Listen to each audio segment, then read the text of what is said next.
इस कहानी की शुरुआत में बर्फीली जगह पर कंस्ट्रक्शन को दिखाया जाता है, जहां तहखाने से कुछ लोग बाहर निकलते हैं। इन्हीं में एक आदमी होता है जिसका नाम मैसन है। मैसन के सामने एक आदमी है। मैसन उस आदमी को गोली मारना चाहता है क्योंकि वह बीमार है। तभी वहां पर उसका साथी सैम आ जाता है। सैम मैसन को उस आदमी को मारने से मना करता है। वह कहता है कि इसके पास चॉइस है, ये चाहे तो यहाँ से जा सकता है। मैसन कहता है कि लौट कर वापस आएगा, हमेशा ऐसे ही होता है, मैं रिस्क नहीं ले सकता। एक बीमार आदमी पूरी कॉलोनी को बीमार कर सकता है। मैसन उस आदमी को मार देता है। इसके बाद हमें बताया जाता है कि सन 2045 में ग्लोबल वार्मिंग की वजह से वैज्ञानिकों ने एक ऐसी मशीन बनाई थी जिससे गर्मी को ठंड में बदला जा सकता था। और एक दिन जब उस मशीन से बर्फ पड़ रही थी तो वह मशीन खराब हो गई, जिस वजह से पूरी धरती बर्फीली हो गई। इंसानों ने अपने आप को बचाने के लिए जमीन के नीचे ऐसी जगह बनाई जहाँ पर वह रह सकते हैं, जहाँ पर वो खेती कर सकते हैं। पर यह सब इतना आसान नहीं। यहाँ पर कुछ लोगों का यह भी मानना है कि धरती पर एक ऐसी जगह है जहाँ पर नीला आसमान है, हरी हरी घास है, लेकिन इस बारे में किसी को कुछ नहीं पता कि यह जगह कहाँ पर है या यह जगह धरती पर है भी या नहीं। सैम ब्रिक्स के पास जाता है और उसे कहता है कि आज जिस आदमी को मैसन ने मारा उस आदमी को छोड़ देना चाहिए था। ब्रिक्स कहता है कि मैसन ने जो भी किया सो समझकर किया। मैंने इस कॉलोनी को शुरू किया था, तब इसमें 100 आदमी थे और आज उससे कई ज्यादा हैं। उन सबको बचाना मेरी जिम्मेदारी है। अब इन्हें यहाँ पर कॉलोनी 5 से रेडियो पर एक कॉल आता है, पर उस तरफ से कोई नहीं बोलता। दरअसल यहाँ पर अलग अलग नंबर की कॉलोनी है। जिस कॉलोनी में ये रहते हैं उसका नंबर 7 है। ऑपरेटर रिक्स को बताता है कि आज से 7 दिन पहले कॉलोनी 5 से उन्हें मैसेज आया था कि वह रेडियो रिपेयर करने के लिए धरती के नीचे जा रहे हैं। इसके बाद उनसे कोई संपर्क नहीं हुआ। ब्रिक्स एक मीटिंग बुलाता है और कहता है कि हमें कॉलोनी 5 की तरफ जाना चाहिए। ब्रिक्स के साथ सैम और एक और लड़का जाने के लिए तैयार हो जाते हैं। हालांकि यहाँ पर कुछ लोग नहीं चाहते कि यह लोग कॉलोनी 5 में जाएं। उनका मानना यह होता है कि अगर वहाँ पर इन्फेक्शन होगा तो ये तीनों भी इफेक्टेड हो जाएंगे और जब वापस से कॉलोनी 7 में आएंगे तो यहाँ पर जितने भी लोग हैं उन सबको भी इन्फेक्शन हो जाएगा। लेकिन ब्रिक्स कहता है कि हमने कॉलोनी 5 से वादा किया था कि हम एक दूसरे का ख्याल रखेंगे, इसीलिए हमें जाना होगा। अब मीटिंग के दौरान यहाँ पर एक कपल खांसना शुरू कर देता है। उनके खांसते सब अपने मुंह पर मास्क लगा लेते हैं और इस जगह को छोड़कर जाने लगते हैं। इसके बाद ब्रिक्स और मैसन इन दोनों को एक जगह बंद कर देते हैं। दरअसल यहाँ पर कोई भी बीमार होता है तो उसे क्वारंटाइन कर दिया जाता है, उसे दवा दी जाती है। अगर वो ठीक हो गए तो उन्हें वापस शामिल कर दिया जाता है, नहीं तो बाहर उन्हें बर्फ में मरने के लिए छोड़ दिया जाता है या उन्हें गोली मार दी जाती। ब्रिक्स मैसन को बताता है कि मेरे जाने के बाद काई यहाँ की इंचार्ज हो। हालांकि मैसन खुद इंचार्ज बनना चाहता है, लेकिन ब्रिक्स को उस पर भरोसा नहीं है। सैम अपनी गर्लफ्रेंड खाई को अलविदा कहकर यहाँ पर ब्रिक्स और अपने दूसरे साथी के साथ निकल पड़ता है। बाहर खून जमा देने वाली ठंड होती है। सैम कहता है कि मैंने इस पूरी दुनिया को बदलते हुए देखा, मुझे सूरज की गर्मी का एहसास तक अब याद नहीं है। ये तीनों के तीनों उस ठंड में आगे बढ़ते हैं। यहाँ पर इन्हें वो वेदर कंट्रोलिंग मशीन भी दिखती है जिसकी वजह से आज ये दुनिया ऐसी हो गई है। इसके बाद ये यहाँ से आगे बढ़ते हैं और इनके सामने एक लंबा टूटा फूटा ब्रिज आता है। इन्हें इस ब्रिज को क्रॉस करना होगा। ये तीनों के तीनों अपनी जान पर खेलकर ब्रिज को क्रॉस करना शुरू करते हैं। जब ये ब्रिज के दूसरे कोने पर पहुंचते हैं तो वहाँ पर इन्हें गाड़ी दिखती है जिसके सामने एक आदमी की डेड बॉडी होती है। उसके हाथ में एक रिवॉल्वर भी होता है और ब्रिक्स जब गाड़ी के अंदर देखता है तो वहाँ पर एक औरत और बच्चा होता है जिनको गोली मारकर उनकी हत्या कर दी गई होती है। ब्रिक्स को कुछ भी समझ में नहीं आता। वह कहता है कि हमें लगातार आगे बढ़ना चाहिए। ये तीनों की तीनों यहाँ से आगे बढ़ जाते हैं और कुछ घंटों का सफर तय करने के बाद इन्हें एक हेलीकॉप्टर दिखता है जो क्रैश होता है। अब रात भी होने वाली है, इसीलिए ब्रिक्स, सैम और उसका साथी यह फैसला करते हैं कि रात वह इसी हेलीकॉप्टर के अंदर बिताएंगे और अगली सुबह यहाँ से कॉलोनी 5 की तरफ बढ़ेंगे। ये तीनों ऐसा ही करते हैं। अगली सुबह कॉलोनी 5 की तरफ बढ़ते हैं और कुछ ही देर बाद ये कॉलोनी 5 पहुंच जाते हैं। कॉलोनी 5 पहुंचने के बाद ये देखते हैं कि चारों तरफ खून के निशान होते हैं। ये तीनों के तीनों अंदर जमीन के नीचे चले जाते हैं। इन्हें चारों तरफ सिर्फ और सिर्फ सन्नाटा सुनाई देता है। इन्हें कोई भी नहीं दिखता।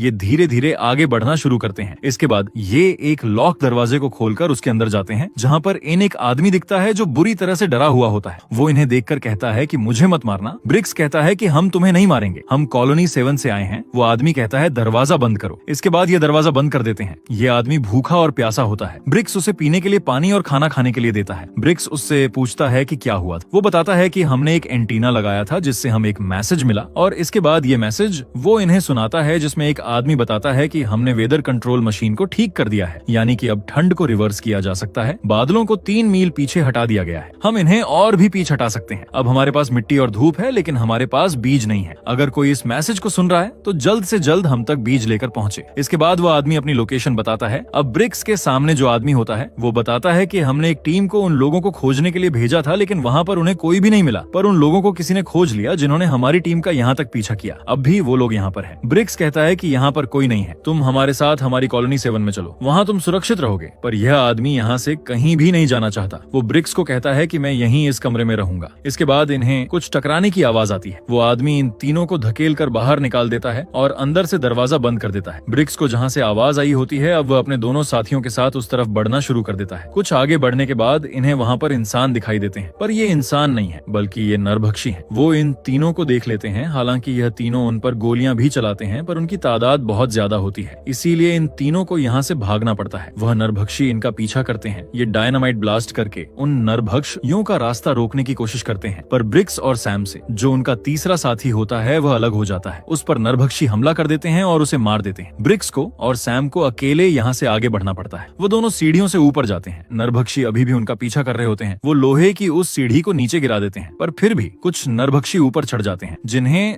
ब्रिक्स गोली मारकर मार देता है। तभी वहाँ पर और नरभक्षी और उनका सरदार भी आ जाता है और वह ब्रिक्स को देखकर जोर से चिल्लाता है। इसके बाद ही दोनों के दोनों चिमनी के रास्ते कॉलोनी 5 से बाहर निकल जाते हैं और उसके अंदर डायनामाइट डालकर उस रास्ते को पूरी तरह से तबाह कर देते हैं। यानी कि वो नरभक्षी अब वहाँ से बाहर नहीं निकल सकते। ये दोनों के दोनों उस हेलीकॉप्टर तक पहुंच जाते हैं जहाँ पर इन्होंने रात बिताई थी। ये दोनों रात यहीं पर बिताते हैं, लेकिन अगली सुबह जब ये दूरबीन से देखते हैं तो ये पूरी तरह से डर जाते हैं, क्योंकि वह सब नरभक्षी इनके कदमों के निशानों का पीछा करते हुए इन तक पहुंचने वाले हैं। ये दोनों के दोनों यहाँ से निकल जाते हैं, क्योंकि जानते हैं कि आगे एक ब्रिज है जिसे ये ब्लास्ट करके इन नरभक्षियों का रास्ता रोक सकते हैं। ये ब्रिज पर डायनामाइट बिछाकर दूसरी तरफ पहुंच जाते हैं, पर किस्मत इनका साथ नहीं देती। यहाँ पर बहुत ठंड और बहुत हवा होती है, जिस वजह से डायनामाइट बुझ जाता है और अब इनके पास एक ही रास्ता है कि इन दोनों में से कोई ब्रिज के बीच में जाए और डायनामाइट को ब्लास्ट करें। पर ऐसा करने से उसकी जान चली जाएगी जो डायनामाइट को ब्लास्ट करने के लिए जाएगा, और अगर ये दोनों यहाँ से भाग जाते हैं तो ये सारे नरभक्षी इनकी कॉलोनी तक पहुंच जाएंगे। ब्रिक्स डायनामाइट ब्लास्ट करने के लिए जाना चाहता है, पर सैम उसे रोक रहा होता है। इसीलिए वह सैम को धक्का देकर ब्रिज के बीच में चला जाता है और डायनामाइट को ब्लास्ट कर देता है, जिससे ब्रिज तबाह हो जाता है। यानी कि नरभक्षी अब ब्रिज की दूसरी तरफ नहीं आ सकते। नरभक्षियों का जो लीडर होता है वह सैम को देखकर बहुत गुस्सा हो जाता है। वही सैम भागता हुआ वापस अपनी कॉलोनी 7 तक पहुंच जाता है। उसकी हालत बहुत खराब होती है, इसलिए वो बेहोश हो जाता है। जब उसे होश आता है तो चारों तरफ उसके लोग होते हैं। वो उन्हें बताता है कि उसने अपने दोनों साथियों को खो दिया है। मैसन को जब पता चलता है कि ब्रेक्स अब मारा जा चुका है तो वह खुद को कॉलोनी का लीडर घोषित कर देता है और कहता है कि आज के बाद सबको आधा पेटी खाना मिलेगा और किसी के भी अंदर बीमारी के लक्षण देखे गए तो उसका टेस्ट किया जाएगा और अगर वो पॉजिटिव निकला तो उसे गोली मार दी जाएगी। वो सैम का हाथ हथकड़ी से बांध देता है। सैम उसे बताता है कि किस तरह से उन्होंने नरभक्षियों का सामना किया, किस तरह से उन्होंने ब्रिज को उड़ाया,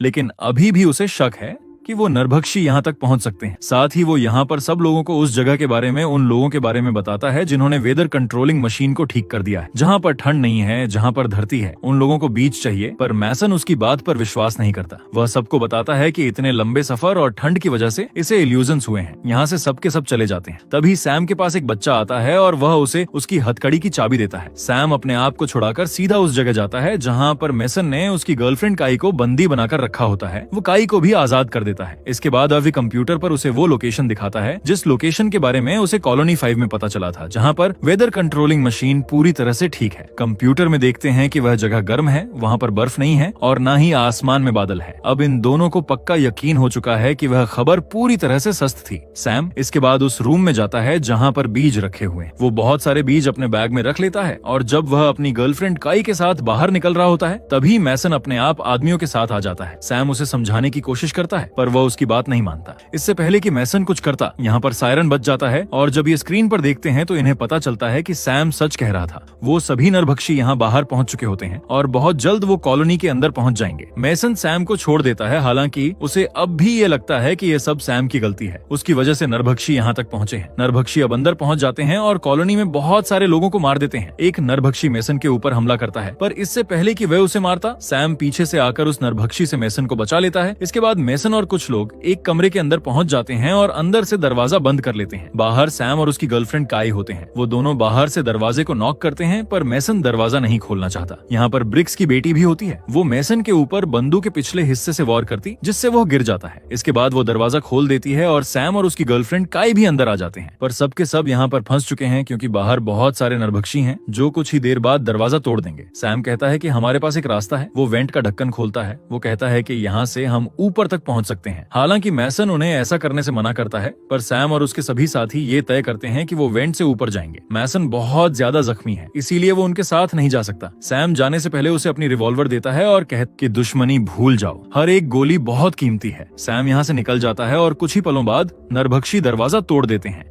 मैसन के हाथ में रिवॉल्वर है, पर वो उससे गोली नरभक्षी हों की तरफ नहीं चलाता, बल्कि पास ही रखे हुए एक सिलेंडर पर चलाता है, जिससे यहाँ पर एक बहुत बड़ा ब्लास्ट होता है। सभी नरभक्षी मारे जाते हैं, पर इनका जो लीडर होता है, जो सबसे खूंखार है, वह बच जाता है और अब वह सैम का शिकार करना चाहता है। वह सैम तक पहुंच जाता है और सैम को बहुत बुरी तरह मारता है। हालांकि सैम भी उससे मुकाबला करने की कोशिश करता है, पर वह सैम से बहुत ताकतवर होता है। सैम की किस्मत अच्छी होती है कि उसके हाथ में लोहे की रोड आ जाती है। इससे वह नरभक्षी के लीडर पर कई बार वार करता है और उसे खत्म करके वह भी अपने बचे हुए साथियों के साथ ऊपर पहुंच जाता है। अब इनकी कॉलोनी पूरी तरह से तबाह हो चुकी है। सैम अपने बचे हुए साथियों को कहता है कि हमें उस जगह तक जाना चाहिए जहां पर वेदर कंट्रोलिंग मशीन पूरी तरह से ठीक, जहां पर जमीन है, आसमान है, ताकि हम एक नई जिंदगी शुरू कर सके। हालांकि सैम और काई के अलावा यहाँ पर सभी लोग कंफ्यूज होते हैं, लेकिन फाइनली वह सैम की बात मान जाते हैं। सैम वहां से बीजों का डब्बा उठाता है और यह 10 के 10 लोग उस तरफ बढ़ चलते हैं